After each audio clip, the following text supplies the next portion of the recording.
मिश्रा जी, गुरुग्राम से।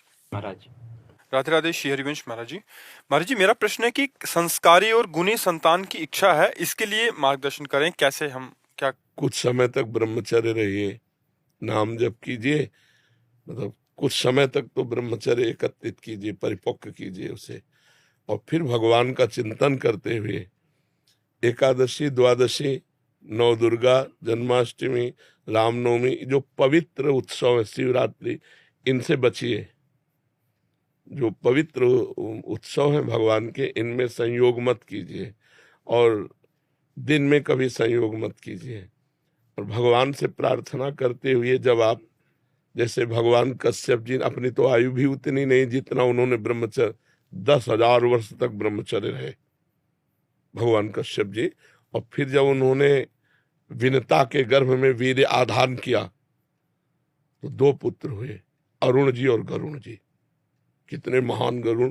गरुण जी भगवान के वाहन बने और अरुण जी सूर्य भगवान के रथ चालक सारथी बने।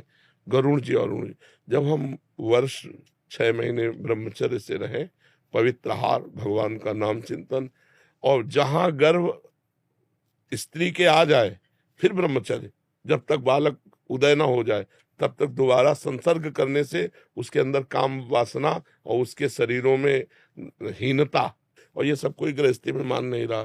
तो ब्रह्मचर्य रहकर आधान कीजिए, और जब आधान हो जाए, गर्भ रह जाए, तब ब्रह्मचर्य का पालन कीजिए। फिर वो माता पवित्र आहार करे और भगवान की रोज कथा सुने और रोज नाम जप करे, भगवान की आराधना करे, तो निश्चित संस्कारी पुत्र पैदा होगा। सतीश जी, आगरा से। जी महाराज जी, राधे राधे। राधे राधे आदरणीय गुरु जी, आपके चरणों में कोटि कोटि प्रणाम। गुरु जी, जब से समझदार हुआ हूँ तब से लोगों की मदद कर रहा हूँ। मैंने जिन लोगों की मदद की उनमें से ज्यादातर लोग मेरे साथ गलत ही करते हैं, धोखा ही देते हैं महाराज जी। अच्छी बात है, अच्छी बात है। हमने अच्छा किया, हमारा अच्छा तो भगवान की बैंक में जमा हो गया।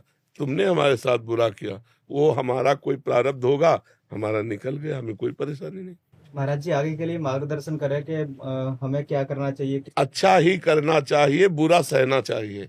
दूसरे के द्वारा किया हुआ बुरा हमें सहना है, हमारे द्वारा दूसरे का बुरा ना हो, ये हमें ध्यान रखना है। अगर हमें अच्छाई का फल बुराई मिलता है तो अच्छा है, क्योंकि मेरी अच्छाई पूरी बैंक में जमा है, और मेरी जो बुराई है वो आपके द्वारा की हुई बुराई से नष्ट हो गई, तो मेरा तो माला माल हो गया। समझ रहे ना? और जो ये बात नहीं समझते उनको परेशानी हो जाती कि अच्छाई का फल बुराई कैसे मिल सकता है। अच्छाई के साथ यदि तुम्हें बुराई तुम्हें भोगने को मिले तो हंस के भोग लो, तुम्हारी बुराइयां नष्ट हो जाएंगी, तुम्हारे बुरे पाप नष्ट हो जाएंगे और तुम महान बन जाओगे। न इस जन्म में तो अगले जन्म में तुम्हारा बैंक फुल हो रहा है, चिंता मत करो। समझ रहे हो जी?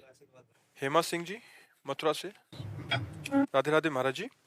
महाराज जी, रोजमर्रा की जिंदगी में हमें कई छोटे बड़े फैसले लेने पड़ते हैं। अपनी अंतरात्मा से पूछते हैं, बहुत सोच विचार करके जो फैसले लेते हैं, वो कैसे पता चले कि श्री जी ने हमें बताया है कि या वो मात्र हमारे मन की ही एक चाल है। जिंदगी में हमेशा पहला उत्तर हृदय का होता है, दूसरा मन का होता है। जैसे हमारे सामने कोई कार्य है और उसे हम पूछे तो पहला उत्तर धीमे स्वर में अंदर होगा, उसे आप सुनो। गलत होगा तो कह देगा नहीं, ठीक नहीं है। फिर मन कहेगा हाँ ठीक है, इसको ऐसे से ऐसे कर लेते, क्यों ठीक नहीं है, वो आपको प्रमाणित कर, वो मन की चाल है। पहला उत्तर भगवान का होता है। सब लोग अपने हृदय में देखो, छोटे से देखा इस बात को, कुछ भी गलत अगर सोचो तो सोच तक का निर्णय आ जाता है कि गलत है, नहीं आ जाता है, पर वो बहुत धीमा होता है। वो ऐसा नहीं होता कि बड़े जोर से हो हम उसको सुन के मान लें, वो बहुत धीमा होता है। आप मानो या न मानो, वो अंदर आएगा, वो चला जाएगा।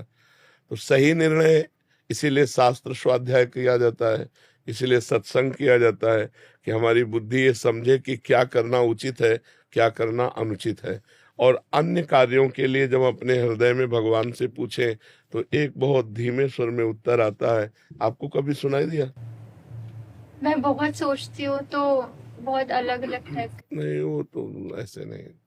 नाम जप करो, नाम जप करो, सत्संग सुनो, फैसला शास्त्र प्रमाणित, संत वाक्य प्रमाणित, भगवद आदेश प्रमाणित ही माना जाता है।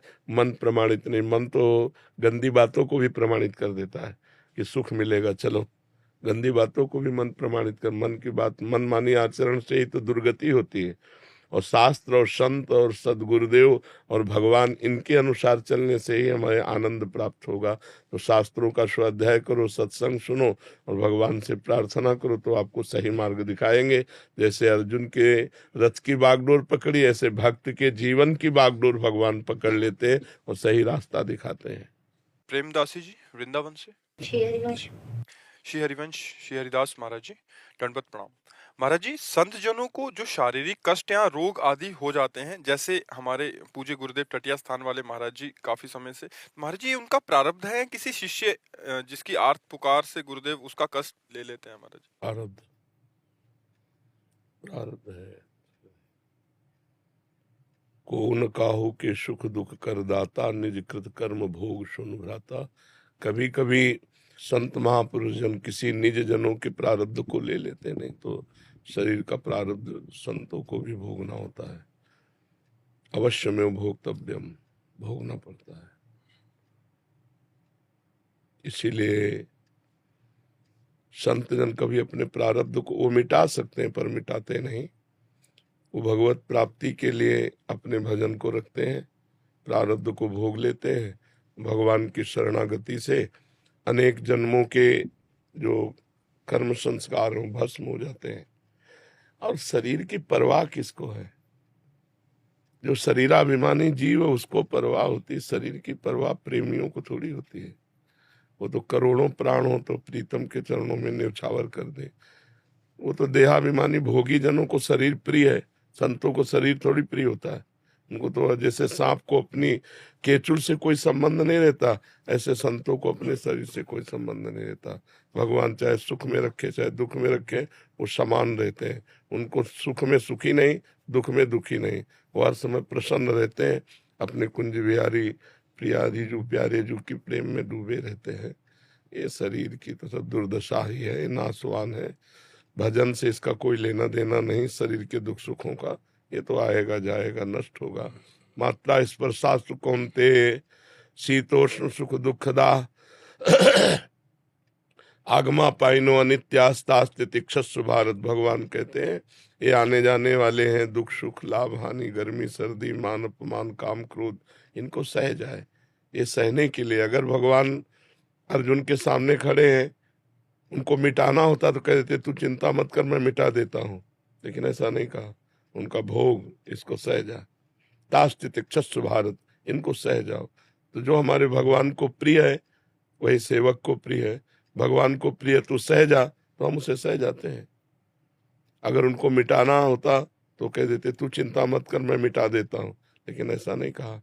मात्रा स्पर्शास्तु कौन्तेय शीतोष्ण सुख दुखदा आगमा पाइनो अनित्यास, ये नाशवान है, इसलिए तू सह जा।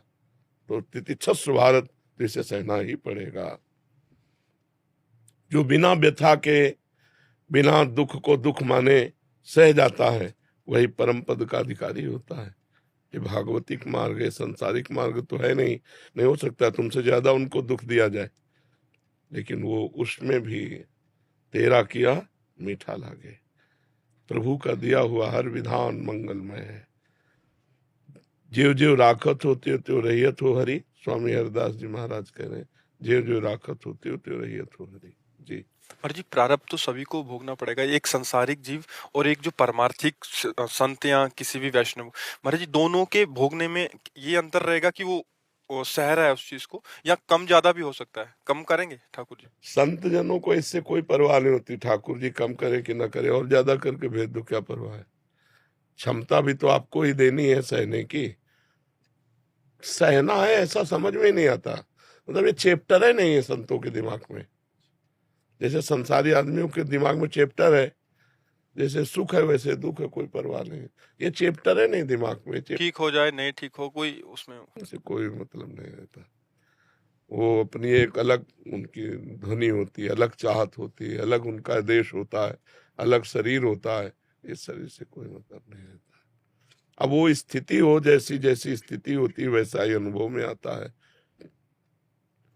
अब सोचो तप्त बालू में, जो जलती हुई बालू है, तप्त तवे में बैठाल के ऊपर से डाली जा रही, फफोले पड़ रहे हैं, सब शरीर जल रहा है, वो कह रहे वाहे गुरु का किया मीठा लगे। तेरा क्या मीठा लगे, कितनी बड़ी बात है ये, मीठा लगने वाली बात। हाय हाय मच जाए कि भाई हम छोड़ देते हैं भगवान का भजन, नहीं।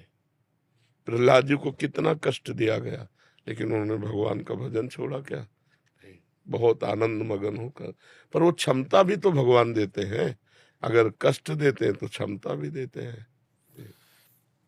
पवन कपूर जी लखनऊ से। जय श्री राधे राधे। जय श्री राधे महाराज जी। महाराज जी मैं पेशे से सीए हूँ। जीवन भर धनवान करोड़पति लोगों का ही काम किया है, धन वैभव नाम झूठी शान खूब देखी है। कोविड के बाद महाराज जी जीवन में वैराग्य सा आ गया, सब कुछ छोड़कर ठाकुर जी की सेवा ध्यान नाम जप में लग गया हूँ। अभी एक हफ्ते से वृंदावन में था तो सौभाग्य मिला आपके दर्शन का। महाराज जी मेरा मन इस दुनिया में नहीं लगता, धन वैभव आकर्षित नहीं करते, मन होता है कि ईश्वर की अनुभूति में लगा रहूं। भक्ति और नवदा भक्ति के बारे में बहुत पढ़ा है, क्या प्रेम प्राप्ति या अनुभूति नवदा भक्ति से ही हो सकती है? जब तक हम अपने प्यारे की महिमा सुनेंगे नहीं, प्यारे का नाम जप नहीं करेंगे, प्यारे का नाम कीर्तन नहीं करेंगे, प्यारे का गुण कीर्तन नहीं करेंगे, तो पहला श्रवणम फिर कीर्तनम, तो हमारा स्मरण कैसे बनेगा?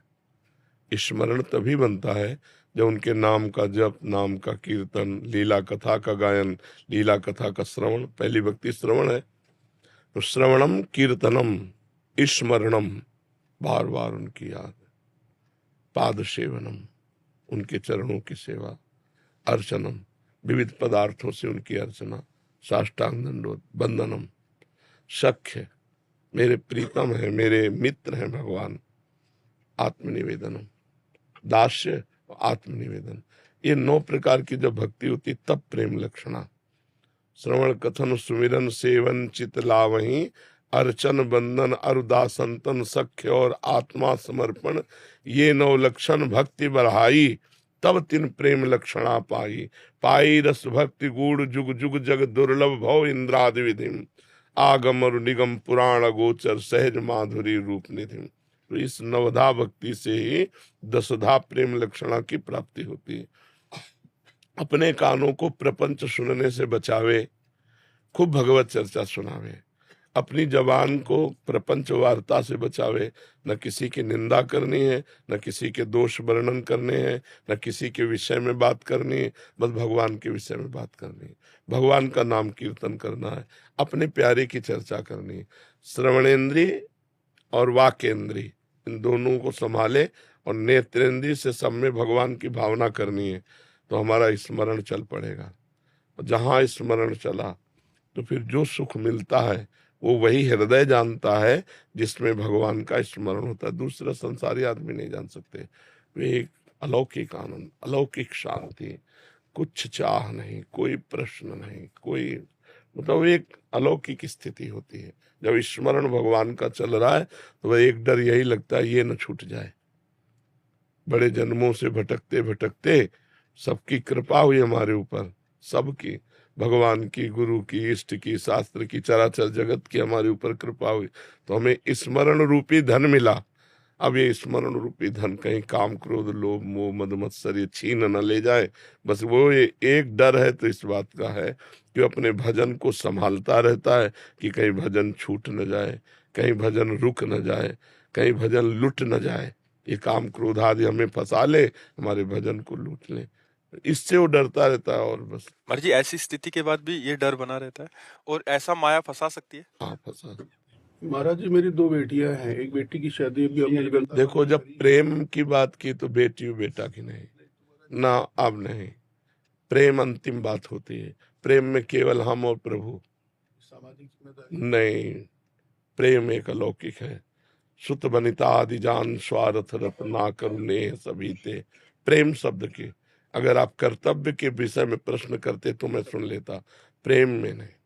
प्रेम में तो बलिदान ही बलिदान है, प्रेम में ये सब नहीं, प्रेम में नहीं। हाँ, जननी जनक बंधु सुत दारा, तन धन धाम सुहृद परिवारा, सबकी ममता ताग बटोरी, मम पद मन ही बान। अब तो एक केवल लक्ष्य, अब तो तेरे प्यार में बस मिटना है। कर्तव्य पालन तो शरणागति से ही खत्म हो जाता है। सर्वधर्मान परित्यज्य मामेकम शरणम ब्रज अहम त्वाम सर्व पापेभ्यो मोक्षयिष्यामि मा शुचा। जिम्मेवारी वो संभालें, कहाँ क्या कैसा उनका विधान। अब तो मैं आपके सिवा कुछ न सुनूंगा, न देखूंगा, न सोचूंगा। आपको जो सोचवाना है सोचवाइए, आपको जैसे चलाना है चलाइए, आपको जो देखना है जिम्मेवारी देखिए। मेरी तरफ से ऐसे यहाँ से प्रेम मार्ग प्रारंभ होता है। जी। निर्मला जी उज्जैन से। श्री हरिवंश। श्री हरिवंश महाराज जी। महाराज जी, 1 वर्ष पूर्व शरणागति प्राप्त हुई। महाराज जी सब आनंद में हैं, बट 2 महीने से पति में और बच्चों में बहुत दूरदर्शन हो रहा है। धाम की प्रबल इच्छा हो रही है और धाम के बिना अभी जिया नहीं जा रहा। महाराज जी विकलता बढ़ती जा रही है, बट घर में बहुत ज्यादा दूरदर्शन हो रहा है कि वो अनुकूल नहीं हो पा रहे। तो महाराज जी ऐसी स्थिति में हमें क्या करना? भक्त दूसरों को अनुकूल नहीं करना चाहता, भक्त अपने को उनके अनुकूल बनाना है। बात समझो, दूसरों से भजन की भी अनुकूलता मुझे नहीं चाहिए। तुम उपद्रव करो मैं भजन करूंगा, तुम प्रतिकूलता करो मैं भजन करूंगा, तुम हमें मारो पीटो मैं तुम्हें प्यार करूंगा। भक्त का एक अलग स्वरूप होता है।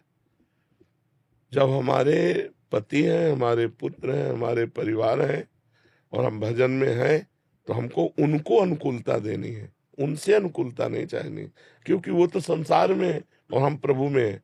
तो हम प्रभु में इतनी क्षमता रखते हैं प्रभु से कि तुम हमें कटु वचन कहो, हम तुम्हें प्यार के वचन बोलेंगे। तुम प्रतिकूल व्यवहार करो, मैं अनुकूल व्यवहार करूंगा। रही वृंदावन की बात, तो हृदय में वृंदावन की चाहत होनी चाहिए। अगर शरीर नहीं वास कर रहा तो कोई बात नहीं। वृंदावन में शरीर वास कर रहा है, हृदय संसार में घूम रहा है, फायदा क्या हुआ? तुम्हारा धन्य भाग है कि तुम संसार में रहते हुए धाम की चाह से व्याकुल हो। ये अच्छा जीवन है, ये अच्छा जीवन है। पति पुत्र आदि का प्यार ना मिले, ये अच्छा जीवन है, क्योंकि उन्हीं के प्यार में फंसकर तो हम भगवान के प्यार से विमुख हो जाते हैं। तो इसलिए उनसे अनुकूलता मत चाहो और जबरदस्ती वृंदावन वास मत चाहो। प्यारी जी की जैसी इच्छा। मैं तड़पती रहूंगी, बार बार कहती रहूंगी, रोती रहूंगी, लेकिन आपके इशारे पे ही चलूंगी। यदि आप वृंदावन की व्यवस्था कर देती हो तो मैं वृंदावन वास करूंगी, नहीं तो जहां रखोगे वहीं से मैं वृंदावन को पुकारूंगी, वहीं से मैं प्रिया प्रीतम आपकी आराधना करूंगी। ऐसे धैर्य पूर्वक भक्ति करनी चाहिए। महेंद्र कुमार जी मुरादाबाद से। महाराज जी इनका प्रश्न भी ऐसा है कि वृंदावन लगातार आना रहता है, पर बहुत प्रयास के बाद भी वृंदावन वास नहीं मिल पा रहा हो, तो ऐसी स्थिति में क्या करें? कोई बात नहीं, अपना प्रयास चालू रखे। श्री राधिका कृपा बिनु सबके मनन अगम, जिनको वृंदा विपिन है कृपा तिनय की होए, वृंदावन में तबई तो रहन पाई है सोए। जब प्यारी जो पास दे देंगी तभी वृंदावन का अखंड वास होगा। आते जाते हो तो बड़ी कृपा है श्री जी की, बार बार प्रार्थना करते रहो। ना भी वास हुआ तो वृंदावन मिल जाएगा, क्योंकि अंदर वृंदावन की चाहत है। तो हमारी चाहत अंतिम समय यदि वृंदावन की रही, शरीर छूटा तो वृंदावन मिल जाएगा, दिव्य वृंदावन मिल जाएगा। वृंदावन को चिंतवन यह है दीप और बार, कोटि जन्म के अग तमय काट करे उजियार। जो वृंदावन की चाहत है, वृंदावन का चिंतन है, ये करोड़ों जन्मों के पापों का नाश करके परम पवित्र कर देता है। जी। वात्सल्य जी। श्री हरिवंश महाराज जी। महाराज जी सही फैसला कैसे लें जब दुविधा हो या एक सामान्य जीवन में? हाँ, शास्त्र से प्रमाणित होना चाहिए फैसला, या किसी संत महापुरुष के वचनों के द्वारा प्रमाणित होना चाहिए, जो पहुंचे हुए महापुरुष है, जो भगवान के निज जन है। सही फैसला वहीं से। और दूसरी बात, अपना हृदय सही फैसला देता है। देखो आप कुछ गलत सोचो, तत्काल उत्तर आएगा गलत है। आता है आप लोगों के हृदय में कि नहीं आता? आप कुछ गलत करना चाहो, अंदर आता है नहीं कि गलत है मत करो। सही फैसले के लिए अंदर भगवान बैठे हुए, वो आपको उपदेश करते हैं। बहुत धीमे स्वर में होता है वो ऐसा नहीं होता है ये बंद करो, नहीं, वो अंदर ये करने जा रहे हो गलत है। आपको लगता है मेरे विचार हैं, वो आपके विचार नहीं है, वो भगवान के विचार हैं आपको जो दिए जा रहे हैं। लेकिन अपने लोगों वो बात मानते नहीं। कुछ भी गलत सोचो तुरंत उत्तर आएगा गलत है मत करो, गलत है मत करो। और जब सही होगा तो हृदय शीतल हो जाएगा और प्रसन्नता आ जाए तो जान लेना सही है। जब हृदय जले और अंदर से हो कि ना करो तो जान लो ये कार्य गलत है। या संतों के वचन, या शास्त्र प्रमाणित, या हृदय प्रमाणित। हृदय में देखना होगा मन हर्ष से भोगों को भोगना चाहता है, और हृदय के आराध्य भगवान हृदय से मना करते हैं गलत है, गलत जा रहे हो, गलत देख रहे हो, गलत सुन रहे हो, गलत भोग रहे हो, अंदर आएगा देख लेना। तो जब वो आए कि गलत है तो मान लो गलत है, फिर मत करो। तो किसी से पूछने की जरूरत नहीं, हृदय में भगवान बैठे हैं, सबको उपदेश दे देते हैं। अश्मिका अग्रवाल जी, अलंकृता शर्मा जी। राधे राधे महाराज। राधे राधे महाराज जी। महाराज जी, श्री जी की कृपा से हम नदियों की सफाई और जलीय जीवों के संरक्षण पर आधारित एक परियोजना का कार्य कर रहे हैं। महाराज जी, हम लोगों को जागरूक करते हैं कि नदियों को गंदा ना करें। इनका ऐसा कहना था कि महाराज देखो बच्चा, बातों से तो नदियां पवित्र होने वाली है नहीं। हम आप ज्यादा दूर की बात नहीं कहते, यही कहते हैं वृंदावन की जितनी भी नालियां हैं, जितना भी गंदा जल है, वो सब यमुना जी में जा रहा है। नाला देख लो, जब तक इसकी व्यवस्था नहीं होगी तो बातों से यमुना जी तो साफ होने वाली नहीं। फैक्ट्रियों का आप दिल्ली में देखो जाके, केमिकल सीधे जहर गिर रहा है यमुना जी में, फेन का फेन। ऐसा आप लोग तो समाचार देखते हैं, टीवी देखते हैं। जब तक ये गंदे नाले, गंदा जल, इसको मशीनों के द्वारा फिट करके नहर आदि निकाली जाए तो दूषण पानी जब नहीं जाएगा तो स्वच्छ हो सकता। अब ऐसे ऐसे जहरीले पानी जाते हैं कि मछलियां मर जाती हैं, कछुए मर जाते हैं, जो हमारी प्रकृति के लिए जरूरी है जी, वो मर जाते हैं। तो अब इसको बड़े स्तर से सुधारा जा सकता है, छोटे स्तर में ये नहीं कि अब जैसे ऐसे हैं, ऐसे यमुना जी हैं और ऊंचे में नगर बसे हैं, तो पूरा लेटरिन बाथरूम का सब पानी जो है सीवर का, वो यमुना जी में ही जा रहा है। अब उसको ऐसे हटाना है तो मशीनों के द्वारा ऐसी व्यवस्था हो कि नहर नाले निकले इस जल के, यमुना जी में ना जाए, तो अपने आप शुद्ध हो जाए। बड़ी बड़ी फैक्ट्रियां, बड़े बड़े नाले, और ये इतना बड़ा कार्य सरकार के द्वारा ही हो सकता है। तब ये बड़े बड़े कार्यक्रम हो और तब फिर हमारी नदियां पावन हो। तो कहते तो सबको ही हैं, वर्षों से सुनते चले आ रहे हैं। अब स्वच्छता का अभियान अपने लोग तो यही कर सकते हैं कि हम लोग यमुना जी में प्रदूषण ना फैलावें। हम लोग आसपास पड़े हुए प्रदूषण को खोद करके गाड़ दें, जिससे जल हमारा दूषित ना हो। हम फूल माला, दोना पत्तल जो भी है वो सब यमुना के किनारे गाड़ दें, यमुना जल में ना डालें। इतना कर सकते हैं। लेकिन ये बड़े बड़े नाले, जूता चप्पल बिष्ठा ना जाने क्या क्या सब पूरा जा रहा है, आप देख लो तो आपका आचमन करने का मन नहीं होगा। यही जाके गिरा है, बहुत बड़ा नाला गिरा है, एक धारा अलग उसकी काली काली चल रही है, और वही जा करके। तो अब ये रुके तब बात बने, क्यों बच्चा? अब ये तो सरकार से ही रुकेगा। मनुष्य कितना सहयोग कर सकता है इसमें, थोड़ी 1000-2000 रुपए वाला थोड़ी। ऐसा बड़ी बड़ी नहरें निकले खेतों के बीच में, ये पानी गंदा वाला जाए तो भले बच सके, नहीं तो ये तो जब ऐसे नगर हैं वो तो जाएंगे। कहीं भी हो, नदी ढलान में है और उच्च जगह निवास स्थान है, तो वहां का सब सीवर का पानी। तो इसलिए बच्चा कहते हैं कि जन साधारण को जागरूक करते हैं कि जैसे आपने बोला डोना पत्तल आदि या कोई धार्मिक अनुष्ठान आदि। हमें जन जागरूकता तो करनी है, जो थोड़ी बारी करनी है, उससे कोई ज्यादा हानि नहीं है। ये जो बड़े बड़े नाले गिर रहे हैं, जो फैक्ट्रियों का जल गिर रहा है, इसको रोको, इसको रोको। अगर ये बंद हो जाए तो हम कह रहे हैं सब सुधार हो जाए, सब सुधार हो जाए। जो सीवर का सब पानी जा रहा है, इसको तो रोकना हो। बस नजर यही होगी कि हाँ यमुना जी साफ अभियान चल रहा है, हजारों लोग भीड़ लग रही, पर वो ये बात सरकार के द्वारा बनेगी, हम तुमसे नहीं बनेगी। और कर्तव्य परायण पुरुष पास करवावे रुपया और उसमें लगावे नहीं, वो भी खा जाएगा। नहीं, वो भी खा जाएगा कि हाँ थोड़ी बारी खुदाई फुदाई हो, बस हो गया ऐसे। तो ये सब सफाई अभियान तो हमें लगता है सरकार सहयोग करे तो हो सकता है। महाराज जी, आपके चरणों में कोटि कोटि प्रणाम।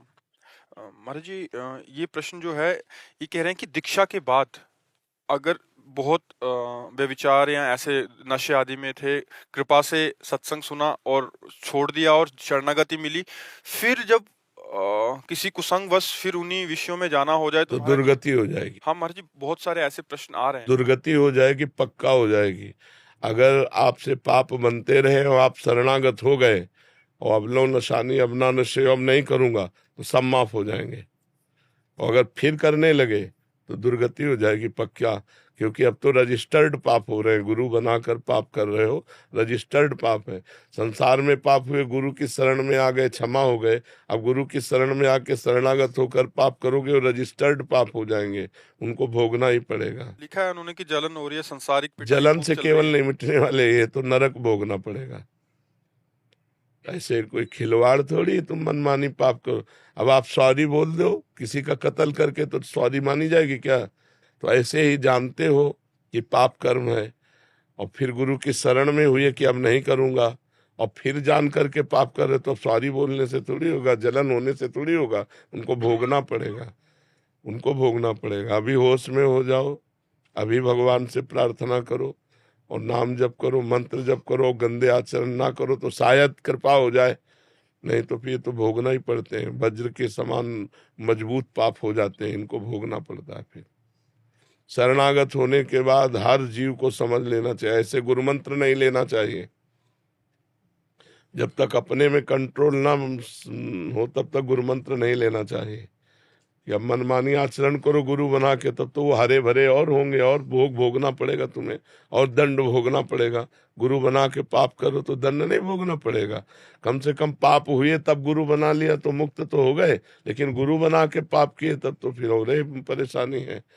हाँ, कोई भूल चूक से कभी हो जाए वो बात अलग है, जानबूझ करके बलात्कार करो, नशा करो, गंदे पाप करो, तो फिर यहाँ भी भोगना पड़ेगा और वहां भी भोगना पड़ेगा। श्री हरिवंश महाराज जी, महाराज जी, शरीर की आयु 24 वर्ष है। इन 24 वर्षों में हमने केवल गलत ही आचरण किए हैं, और प्रभु कहते हैं कि निर्मल मन जन सो मोहि पावा, और हम शरीर मन बुद्धि से अत्यंत तो मलिन किसका हैं, नीच प्रश्न हैं। है? ऐसे में तो जब श्री जी, हमें पता है कि ये गलत किया है, तो जैसे गंदा पात्र हो जाता तो साबुन डाल के धुलते हैं, फिर रज लगा के उसे शुद्ध कर लेते हैं, तो शुद्ध कर लो। भगवान की लीला कथा, नाम जप, नाम कीर्तन, अच्छे आचरण के द्वारा अपने जीवन को पवित्र कर लो। हमसे जो गलतियां हुई उनकी पुनरावृत्ति हम ना करें, और भगवान के नाम जप, नाम कीर्तन, भगवत लीला कथा, व्रत उपवास, इनके द्वारा हम अपने को पवित्र कर लें, अपनी जो गलतियां उनको त्याग दें, अभी ठीक हो जाएगा। ऐसा थोड़ी कि पात्र गंदा हो गया तो फेंक दें, उसका हम मार्जन करते हैं, उसको हम धो देते हैं। तो हमारा जीवन मान लो गंदा हो गया, हमसे कोई गलती हो गई, हमसे पापाचरण बन गया, तो उसका प्रायश्चित है, अभी जल्दी जल्दी कर लो। मनुष्य शरीर है, स्वस्थ शरीर है, तो उस पाप को मिटा के निष्पाप बन जाओ, भगवान का चिंतन करो। क्योंकि अगर निष्पाप ना हुआ जाता तो बड़े बड़े वैश्यागामी, बड़े बड़े चोर, बड़े बड़े हिंसक महात्मा बन गए।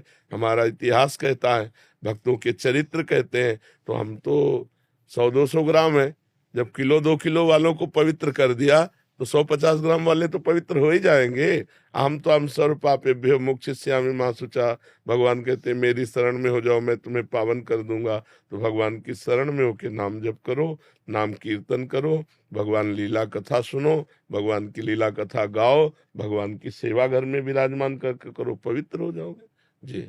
श्री हरिवंश महाराज जी, महाराज जी, आप कह रहे हैं कि पिछले 8 सालों से आप रक्तदान केंद्र लगा रहे हैं, उसमें काफी लोगों को फायदा भी हुआ है। महाराज जी कह रहे हैं कि कभी कभी मन इतना उदास हो जाता है कि रक्त की दलाली कुछ लोग करते हैं महाराज जी, तो आरोप सब पर लगाए जाते हैं, लोग हमें भी शंका की दृष्टि से हाँ। देखते हैं। ऐसे में मन महाराज जी विचलित हो जाता है कि हम ये गलत। इतनी परेशानी आ जाती है कि हमने 2400 घंटे सेवा की है हमने, लेकिन ठाकुर जी की असीम कृपा से, लेकिन परेशानी क्या है कि जो लोग गलत करते हैं उनके चक्कर में लोग हमको भी इतना गलत समझने लग जाते हैं कि हमारा फिर मन बहुत विचलित हो जाता है। नहीं विचलित होना चाहिए, क्योंकि आप सही है ना, तो विचलित होने की जरूरत नहीं।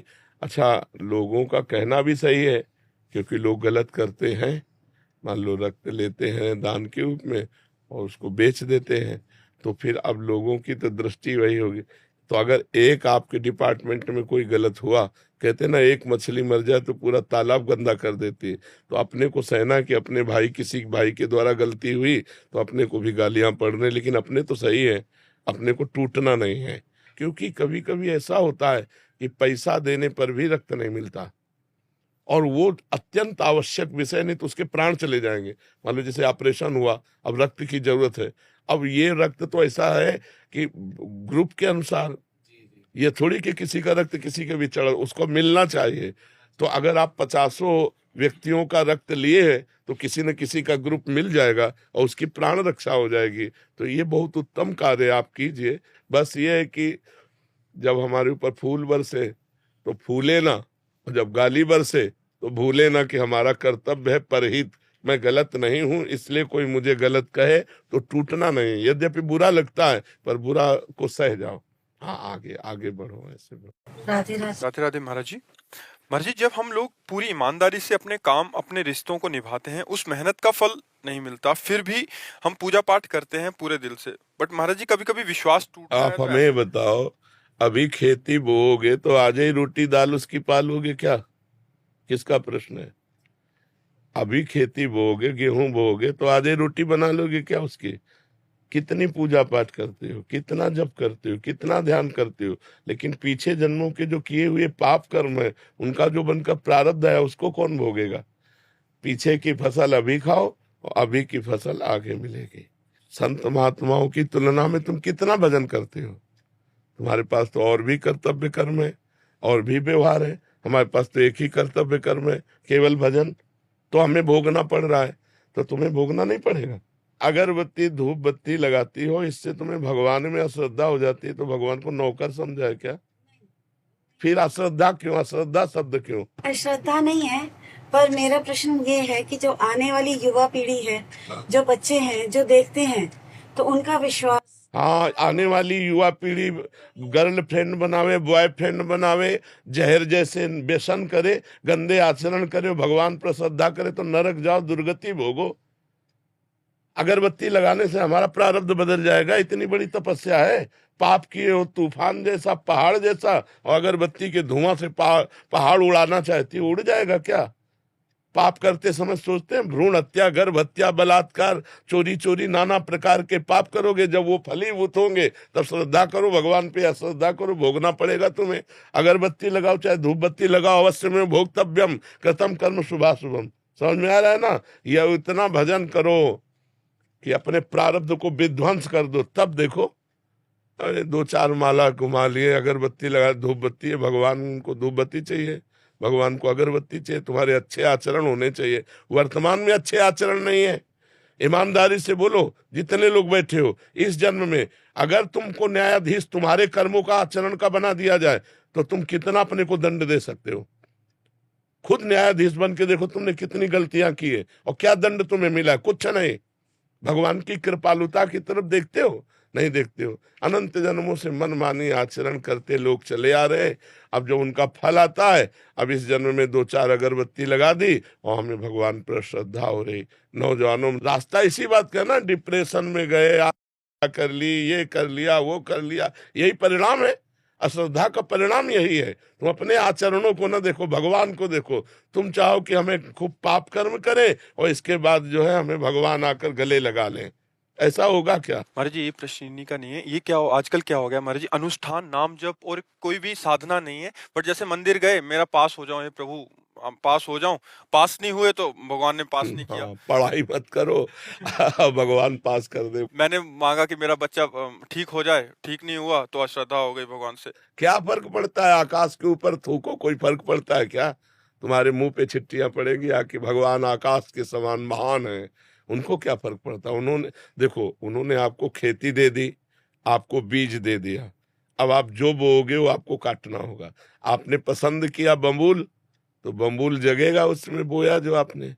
दाक्षुआरा बोओगे तो दाक्षुआरा, बोते हो बम्बूल, चाहते हो दाक्षुआरा, ये कैसे मिलेगा? विचार करके देखो। करते हो गंदे आचरण, चाहते हो उत्तम फल। हर कार्य की सफलता उत्तम आचरण से होती है, ध्यान रखना। अगर आपका पूर्व प्रारब्ध बिगड़ा हुआ है, इस समय उत्तम आचरण करने पर भी आपकी हार होगी, क्योंकि वो पूर्व का पाप आपको परास्त करेगा। अगर पूर्व का पुण्य साथ दे रहा है, तो इस समय गंदा आचरण करने पर भी आपकी विजय होगी, क्योंकि गंदा आचरण वर्तमान में दंड नहीं देगा, ये आगे चलकर आपको दंड देगा। अच्छा आचरण आपको वर्तमान में सुख नहीं देगा, ये आगे चलकर सुख देगा। वर्तमान में आपका प्रारब्ध आपको दुख सुख देगा। मनुष्य जन्म दुख सुख भोगते हुए अच्छा कर्म करने के लिए मिला है। हमें यहाँ भगवान से किसी भी तरह की श्रद्धा और अश्रद्धा का विषय नहीं लाना चाहिए। हाँ, श्रद्धा का विषय यह है कि ऐसी परिस्थितियों में भी भगवान हम टूटे नहीं, हम आपके कृपा बल से इन दुख सुख को सहते हुए सही आचरण से चले। जैसे पांडवों का राज्य छिन गया, यहाँ तक कि पत्नी भी दांव में लग गई, लेकिन वो धर्म से च्युत नहीं हुए।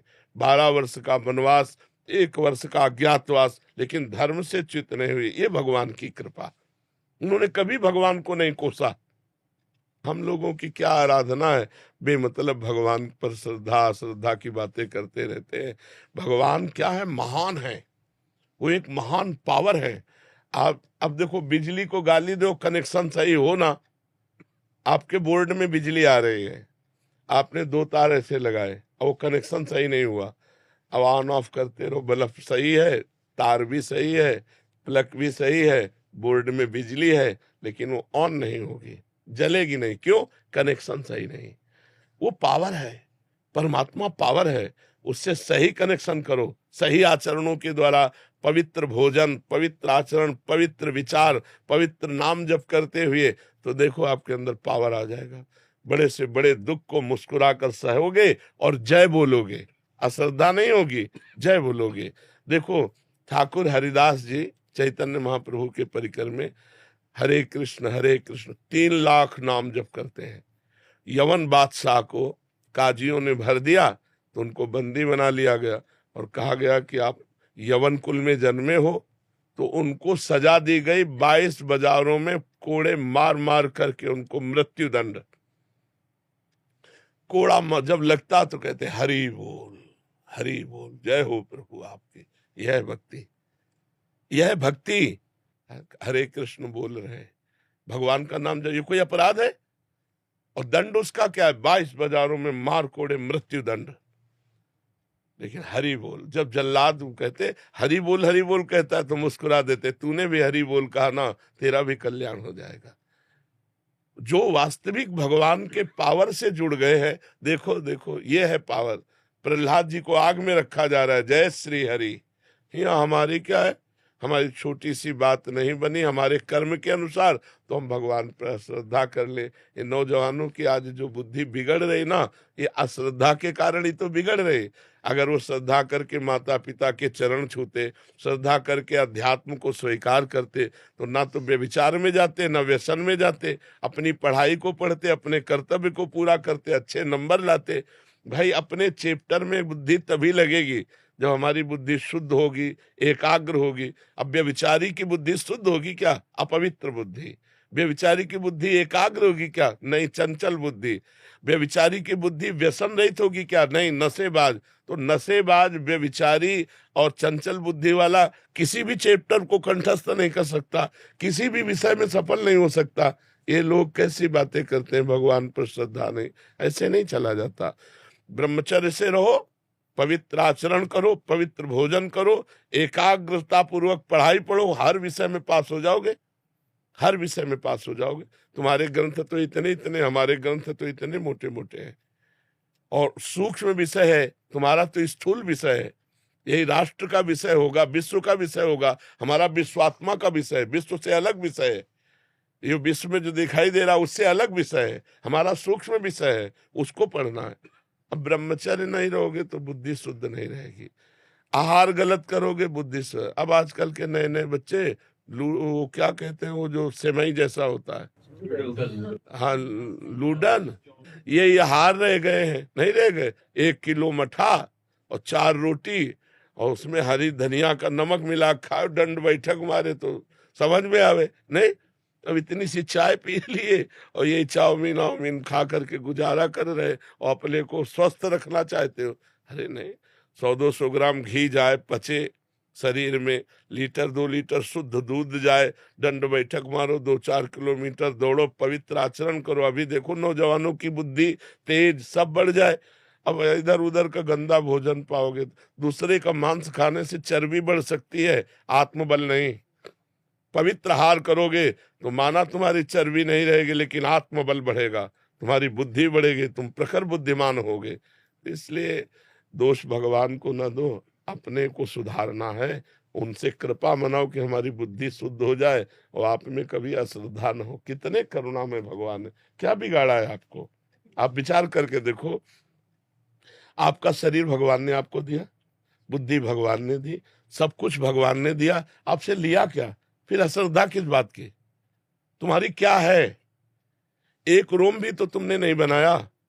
मेरे भगवान ने बनाकर तुमको इतना सुंदर शरीर दिया, फिर तुम भगवान से अश्रद्धा क्यों कर रहे हो? भगवान ने तुम्हें पृथ्वी दी, वायु दिया, अग्नि दिया, तेज दिया, सब कुछ दिया है। क्या भगवान की अश्रद्धा करने का विषय बनता है? आप अपने आचरण शुद्ध न करो, सब कुछ भगवान का दिया आपके पास है। भगवान ने कभी कहा कि ये मेरा है? और आप 100 रुपया भगवान को दोगे तो 1000 जगह कहोगे कि बिहारी जी में जाकर मैं चढ़ाया था और बिहारी जी ने हमारी बात नहीं सुनी। तुम सुनते हो भगवान की बात? सब कुछ दिया है भगवान ने। गीता जी में भगवान कहते, भागवत जी में कहते, तुम एक भगवान की बात न मानो तो तुम्हारी भगवान कैसे बात मान लेंगे? अभी भगवान की बात मानो, तुम्हारी बात भगवान मान लेंगे। बड़े बुरे से बुरे कर्म का भी तुम्हें दंड नहीं मिलेगा। अहम त्वं सर्व पापेभ्यो मोक्षयिष्यामि मा शुचा। तो बहुत समझना पड़ेगा, अध्यात्म को समझना पड़ेगा। जैसा बोओगे वैसा काटना पड़ेगा। ऐसे ऐसे लोगों से पाप बन रहे जिसे समझते नहीं पाप है। पहले किया व्यभिचार और जब गर्भ रह गया तो बच्चे को झाड़ियों में फेंक दिया, कूड़ी दाने में फेंक दिया। कितनी बच्चे बच्चियां ऐसे मिलते हैं जो कूड़े दानों में मिल रहे। तो मान लो जैसे गृहस्थी में भी है तो भ्रूण हत्या, गर्भपात, ये सब कितने भयानक भयानक पाप है।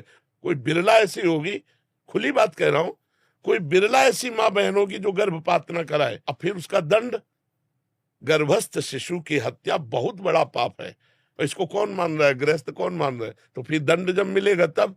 अब बोले भगवान पे अश्रद्धा होगी तो करो अश्रद्धा, उनको क्या फर्क पड़ता है? अवश्य में भोक्तव्यम कृतम कर्म शुभाशुभम। नहीं, बचपन से लेकर के अभी तक बताओ, धर्म विरुद्ध आचरण किए कि नहीं किए? गर्भ हत्या की कि नहीं की? चाहे पुरुष हो चाहे स्त्री, धर्म विरुद्ध आचरण सब करते हैं, तो उनका फल नहीं भोगना पड़ेगा? बाद में कहो कि हम मंदिर में जाके कह दें कि भगवान मेरी बात सुन लो। कैसे सुन लेंगे? तुमने भगवान की बात सुनी?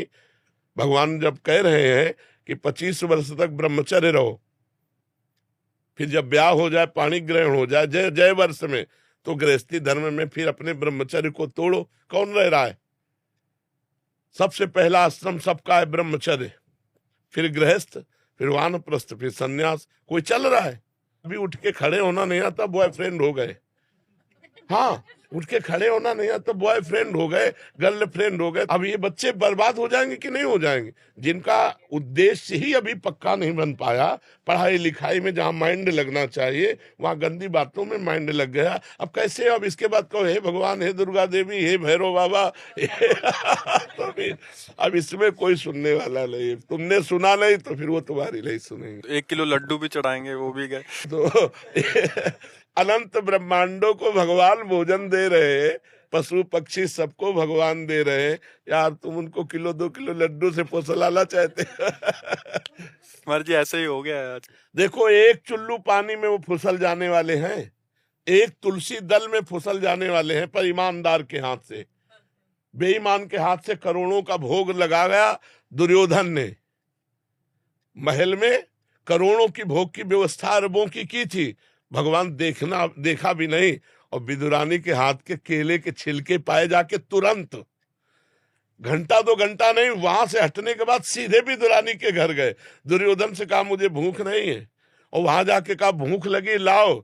और वो ऐसी प्रेम में बावरी कि गूदा फेंक रही, छिलका दे रही, महाराज छिलका खा रहे। वाह वाह। देखो, ये अखिल कोटि ब्रह्मांडों का मालिक है, अरबों का भोग व्यवस्था किए दुर्योधन, भगवान ने देखा भी नहीं। और विदुरानी के हाथ के छिलके पा रहे हैं। कैसे? वो तो चुल्लू भर जल में रीझ जाने। पत्रम पुष्पम फलम तोयम ये में भक्ता प्रेक्षति। भगवान को यार वैभव चाहिए, सारा वैभव तो उन्हीं का है। सोने की खान, चांदी की खान, सब पृथ्वी में उन्हीं का है। उनको 100-200 ग्राम सोना या 100-200 ग्राम लड्डू पेड़ा इससे रिझाया जा सकता है क्या? वो हमारे पिता, हमारे स्वामी, हमारे मालिक है, उनको हम क्या रिझा सकते हैं? हम तो अधिकार पूर्वक कह सकते हैं कि आपको ये काम बनाना होगा। कब? जब हम उनकी आज्ञा पे चलेंगे। जैसे अपने आप पापा की 10 बात मानते हो तो एक बात तो मनवा ही सकते हो आप। पापा की 1 को न मानो, 10 अपनी मनवाना चाहो तो थप्पड़िया हो जाओगे। नहीं तो भगवान की हम बात एक नहीं मान रहे, और भगवान से हम अपनी सब बात मनवाना चाहते हैं। यार इतने कमजोर भगवान नहीं है। फिर माया आपको पीट देगी।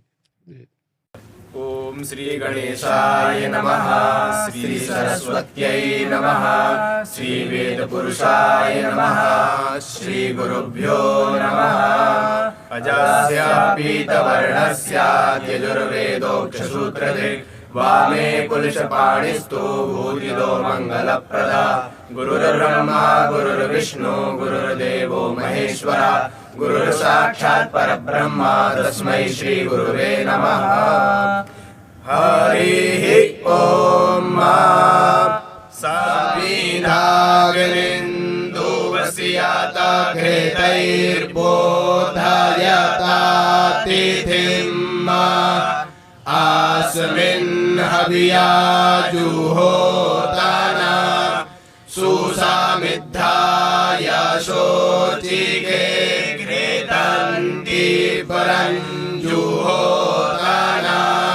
अगनाये जाता वेदासे तन्तवासामिदभिरङ्गिरो घृतेन वर्धयामसि बृहच्छोचादृश्या उपतवाकने हाविकमातिर्घृताचीर्जन्तु हज्जाता जुखसवासामिधो मम भूर्भुवः स्वद्यौरिव भूम्ना पृथिवीवरिम्मणा तस्यास्ते पृथिवी देवाय जानि पृष्ठे गनिमन्ना दमन्नाद्याय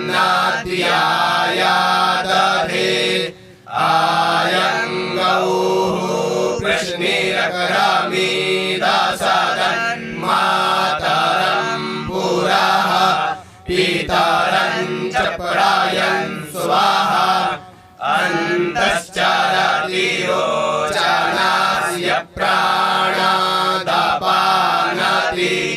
व्यख्यन्महिको देवम् त्रिगोषद्दामविराजते वाक्पतङ्गाय धीयते प्रतिवस्तोरहद्युभिः अग्निर्ज्योतिर्ज्योतिरग्निः स्वाहा सूर्यो ज्योतिर्ज्योतिः सूर्यः स्वाहा अग्निर्वर्चो ज्योतिर्वर्चः स्वाहा सूर्यो वर्चो ज्योतिर्वर्चः स्वाहा ज्योतिः सूर्यः सूर्यो ज्योतिः स्वाहा साजोर्देवेन सावित्रा साजूरात्रेन्द्रावत्या जुखायो अग्निर्वेतु स्वाहा साजूर्देवेन सावित्रा साजूरुपसेन्द्रावत्या जुखाणः सूर्यो वेतु स्वाहा हरिः ॐ। बहुत सुंदर, बहुत सुंदर। कि ब्रह्मचरावत गाय फिरे और चतुरानन ज्ञान भयो निर्ज्ञानी और शंभु सखी बन नाच नचे और इंद्र कुबेर भरे जहाँ पानी बिल्कुल। और धेनु चरे वृषभानि की पौर पे श्याम कहो तुमने कह मानी और राज करे ब्रज मंडल पे वृषभान सुता सिराज। पहला शिव जी का स्तोत्र आपको अर्पित किया था, आज जगदम्बा का स्तोत्र आपको अर्पित करेंगे। बोल जगदम्बे मात की। हरि ओम श्रीश्चते लक्ष्मीश पत्न्यां महोरात्रे पार्श्वे नक्षत्राण्यरोपमश्वेन व्यात्तम् ईषणान्यकाणाम् वम्बायिकाणस्तर्वलोकम्। जगदम्बिकायै नमो नमः। देव्या अर्चनम्। अयगिरि नन्दिनि नन्दित मेदिनि विश्व विनोदिनि नन्दिनुते गिरिवर विंध्य शिरोधि निवासिनि विष्णु विलासिनि जिष्णुनुते भगवति हेषति कंठ कुटुम्बिनि भूरि कुटुम्बिनि भूति कृते जय जय हे महिषासुर मर्दिनि रम्यकपर्दिनि शैलसुते सुरवर वर्षिणि दुरधर धर्षिणि दुर्मुख मर्षिणि हर्षरते त्रिभुवन पोषिणि शंकर तोषिणि कल्मष मोषिणि घोषरते धनुज निरोषिणि दुर्मद शोषिणि दुर्मुनि रोषिणि सिंधु सुते जय जय हे महिषासुर मर्दिनि रम्यकपर्दिनि शैलसुते जगदम्ब कदम्ब वन प्रियवासिनि तोषिणि हासरते शिखरि शिरोमणि तुंग हिमालय श्रृंग निजालय मध्यगते मधु मधुरे मधु कैटभ गंजिनि महिष विदारिणि रासरते जय जय हे महिषासुर मर्दिनि रम्यकपर्दिनि शैलसुते निज हुंकृति मात्र निराकृत धूम्र विलोचन धूम्रशत समर विशोषित रोषित शोणित बीज समुद्भव बीजलते शिव शिव शुंभ निशुंभ महावतर्पित भूत पिशाचरते जय जय हे महिषासुर मर्दिनि रम्यकपर्दिनि शैलसुते ऐषत खंड विखंडित रुंड वितुंड शुंड गजाधिपते निज भुज दंड निपातित चंड विपाटित मुंड बटाधिपते रिपुगज गंड विदारण चंड पराक्रम शोंड मृगाधिपते जय जय हे महिषासुर मर्दिनि रम्यकपर्दिनि शैलसुते धनुरनु शंकर नक्षण संग परिस्फुर दंगन डटकटके कनक प्रसंग प्रशत्क निशंगर सद्भट श्रृंग हता बटुके हत चतुरंग बलक्ष तिरंग घटत बहुरंग रटत बटुके जय जय हे महिषासुर मर्दिनि रम्यकपर्दिनि शैलसुते ऐरण दुर्मद शत्रु बदाधुर दुर्धर निर्भर शक्ति भृते चतुर विचार धुरेण महाशय दूत कृता प्रमथाधिपते दुरित दुरेह दुराशय दुर्मति दानव दूत दुरंत गते जय जय हे महिषासुर मर्दिनि रम्यकपर्दिनि शैलसुते शरणागत वीर वनोदन वीर वराभय दाज करे त्रिभुवन मस्तक शूल विरोध शिरोधि कृतामल शोल करे तुम तामर दुंदु भिनाद मोहर मुख रे कृत दिग्नि करे जय जय हे महिषासुर मर्दिनि रम्यकपर्दिनि शैलसुते सुरलल नातत थेयित थाभिन योत्तर नृत्य रते रत कुकुथा कुकुथोति ददाति कटाल कुतूहल गान रते धुधुकुट धूधुट धिंधिमित ध्वनि घोर मृदंग निनाद रते जय जय हे महिषासुर मर्दिनि रम्यकपर्दिनि शैलसुते जय जय जाप्य जय जय शब्द परस्तुति तत्पर विश्वनुते जन जन झिम झिम झिंकृत नूपुर सिंचित मोहित भूतपते नटित नटार्ध नटी नट नाजक नाटन नाटित नाट्य रते जय जय हे महिषासुर मर्दिनि रम्यकपर्दिनि शैलसुते सुमनस्तु मनस्तु मनस्तु मनस्तु मनोरम कांतियुते श्रितरज नीरज नीरज नीरज नीरज नेकर वक्त्र भृते सुनयन विभ्रमर भ्रमर भ्रमर भ्रमर भ्रमराभिधृते जय जय हे महिषासुर मर्दिनि रम्यकपर्दिनि शैलसुते महित महाहव मल्लम तल्लिक वल्लिक रल्लित भल्लिरते विरचित वल्लिक पालिक पल्लिक झिल्लिक भिल्लिक वर्ग वृते श्रुतत भुल्लस मुल्लस तारुण तल्लज पल्लव सल्ललिते जय जय हे महिषासुर मर्दिनि रम्यकपर्दिनि शैलसुते ऐसुर तीजन लाल समान समोहन मन्मथ राजसुते अविरल घंटक लन्मद मेदुर मत्त मतंगज राजगते त्रिभुवन भूषण भूतक लानिधि रूप पयोनिधि राजसुते जय जय हे महिषासुर मर्दिनि रम्यकपर्दिनि शैलसुते कमल दलामल कोमल कांतिक लाकल तामल भाल तले सकल विलास कलानिल याक्रम केलि चलत कल हंस कुले अलकुल संकुल कुंतल मंडल मोलि मिलत बकुलानि कुले जय जय हे महिषासुर मर्दिनि रम्यकपर्दिनि शैलसुते करमुर लेरव वर्जित कूजित लज्जित कोकिल मंजुमते मिलत मिलिंद मनोहर गंजित रंजित शैल निकुंजगते निजगण भूत महाशप रेगण रंगण समृत केलिरते जय जय हे महिषासुर मर्दिनि रम्यकपर्दिनि शैलसुते कटितक पीत दुकूल विचित्र मयूखति रस्कत चंड रुचे जितकन काचल मोलिम दोर्जित गर्जित कुंजर कुंभ कुचे प्रणत सुरासुर मोलि मणिस्फुर दंशुल सन्नक चंद्र रुचे जय जय हे महिषासुर मर्दिनि रम्यकपर्दिनि शैलसुते विजित सहस्र करैक नुते चतुसुर तारक संगर तारक सोनुनुते सुरत समाधि समान समाधि समान समाधि तुजाप्यरते जय जय हे महिषासुर मर्दिनि रम्यकपर्दिनि शैलसुते पदकमलं करुणानिलय वरिवस्यति यो नुदिनं शुचिवे ऐक्कमल यासकतं न भवेत् तौ पदमेव परं पदमस्तुत शीलाय तो मम किं न शिवे जय जय हे महिषासुर मर्दिनि रम्यकपर्दिनि शैलसुते कनकल सत्कल शीक जलैरणु सिंचति तेंगरणंग भुवां भजते न किं न सचेकुच कुम्भनटे पैलम्बतुकान् भवाम् तौ चरणं शरणं करवाणि सुवाणि पदं मम देहि शिवाम् तौ विमलेन्दुकलम्बदनेन्दुमलं कलयन्ननुकूलयत् किं पुरुहूतपुरिन्दुमुखे सुमुखे भिरतौ विमुखे क्रियते मम तु मदं शिवमानदने भवते कृपया किमुना क्रियते अयमय दीन दयालुतया कृपयैव त्वया भवितव्यमु मे अयि जगतो जननीति यथा मयासि तथा यदुचितमत्र भवत्पुरगं कुरु शाम्भवि देवि दयां कुरु मे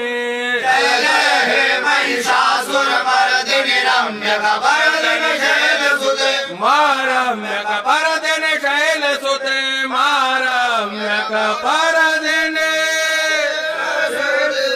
दृश्यते लक्ष्मी कवन्या महोरात्रे पार्श्वे नक्षत्राणि रूपमखिलोत्तम षण्डिघाणां मुम्बैघाण सर्वलोकं बोल जगदम्बे माते महाकाल महाराज की हर सिद्धि महारानी की नीलकंठेश्वर महादेव की कृष्णाय वासुदेवाय हराय परमात्मने प्रणतः क्लेशनाशाय गोविंदाय नमो नमः। सद्गुरु भगवान बहुत आनंद वर्षा कर दी। अद्भुत अद्भुत। प्रभु आपकी कृपा बनी रहे, पर चरणों वंदन आपकी। ये केवल ब्रह्म ऋषि की ही जबान ऐसे बोल सकती है, नहीं तो लड़खड़ा के बंद जाएगी। क्योंकि वाणी में तेज ब्रह्म ऋषियों की होता है। कोई कितना भी चाहे जितना प्रयास कर ले, ब्रह्म वाणी की समानता नहीं कर सकता। तो वो एक अलौकिक वाणी होती है। बहुत वो देखने को मिलता है और सुनने को मिलता है, नहीं तो